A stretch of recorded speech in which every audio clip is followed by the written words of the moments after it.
कोयले की दरियाफत का अमल साइंसी तहकीक और जोग्राफियाई मुतालात का नतीजा है। जमीन में कोयले की मौजूदगी को दरियाफत करने के लिए साइंसदानों ने कई तरीके और हदायत इस्तेमाल की, तकनीकें इस्तेमाल की। कोयले की तश्कील कोयला बुनियादी तौर पर नबाताती मवाद से बनता है जो लाखों साल पहले ज़ेरे ज़मीन दबाव और हरारत के ज़ेरे असर तब्दील हुआ। ये आम तौर पर दिलदली इलाकों में बनने वाली नबातात के गलने सड़ने के अमल से वजूद में आता है। वक्त गुजरने के साथ ये मवाद मुख्तलिफ तहों में जमा होकर कोयले की शक्ल हो जाता है। कोयले की दरियाफत के तरीके एक जोग्राफियाई मुतालियात साइंसदान जमीन की सतह का मुताला करते हैं ताकि इन इलाकों की शनाख्त कर सकें जहां कोयले की है मुमकिना मौजूदगी हो सकती है। जमीन की साखत तहों और मादनियात के नमूनों को देखकर यह मालूम किया जाता है कि जेर जमीन कोयला मौजूद हो सकता है या नहीं। 2. जियोफिजिकल सर्वे जियोफिजिकल टेक्नोलॉजीज जैसे कि मैग्नेटिसी और ग्राविटीमेट्रिक सर्वे इस्तेमाल की जाती हैं ताकि जमीन के अंदर की मादनियात का पता लगाया जा सके। इन आलात की मदद से जेर जमीन मौजूद कोयले की तहों को पहचाना जाता है।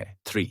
ड्रिलिंग खिदाई जब किसी इलाके में कोयले की मौजूदगी का शुबा होता है तो वहां खदाई की जाती है। ड्रिलिंग के जरिए जमीन से नमूने निकाले जाते हैं जिन्हें मजीद तजजिए के लिए लेबॉर्ट्री में भेजा जाता है। 4. सैटेलाइट इमेजिंग जदीद दौर में सैटेलाइट के जरिए जमीन की तस्वीर ली जाती हैं जिनकी मदद से कोयले के जखायर की शनाख्त मजीद आसान हो गई है। 5. माहौलियाती तजजिया साइंसदान ये भी देखते हैं कि कोयले के ज़खायर किस तरह के माहौल में बन सकते हैं। ऐसे माहौल की शनाख्त के लिए कदीम दरख्तों और पौधों के फोसिल्स का मुताला किया जाता है। कोयले की दरियाफत की अहमियत कोयला तवानाई का एक अहम जरिया है और सनातों में बड़े पैमाने पर इस्तेमाल होता है। उसकी दरियाफत ने इंसानी तरक्की में बड़ा किरदार अदा किया है, खास तौर पर सनाती इनकलाब के दौरान। नतीजा कोयले की दरियाफत साइंस और टेक्नोलॉजी के इम्तिजाज का नतीजा है। ये अमल न सिर्फ जमीन के वसाइल को समझने में मददगार है बल्कि हमारी तवानाई की जरूरियात को पूरा करने में भी अहम किरदार अदा करता है।